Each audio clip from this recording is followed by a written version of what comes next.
Once upon a time, there was a little engine called Edward. He lived in a shed with 5 other engines. They were all bigger than Edward and boasted about it. Driver won't choose you again, they said. He wants big, strong engines like us. Edward had not been out for a long time. He began to feel sad. Just then, the driver and fireman came along to start work. The driver looked at Edward. "Why are you sad?" he asked. "Would you like to come out today?" "Yes, please," said Edward.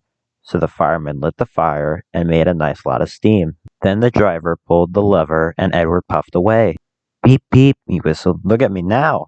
The others were very cross at being left behind.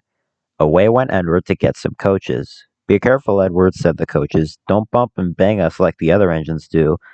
So Edward came up to the coaches very, very gently, and the shunter fastened the coupling. "Thank you, Edward," said the coaches. "That was kind. We are glad you are taking us today." Then they went to the station where the people were waiting. "Peep, peep," whistled Edward. "Get in quickly, please." So the people got in quickly, and Edward waited happily for the guard to blow his whistle and wave his green flag.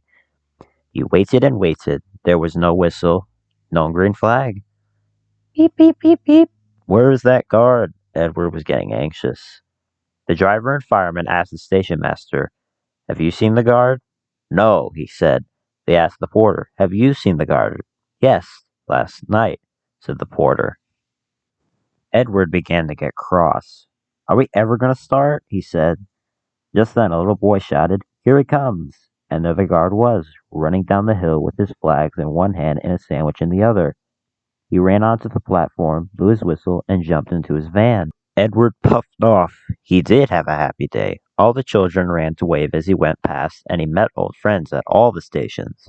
He worked so hard that the driver promised to take him out again next day. "I'm going out tomorrow," he told the other engines that night in the shed. "What do you think of that?" But he didn't hear what they thought, for he was so tired and happy that he fell asleep at once.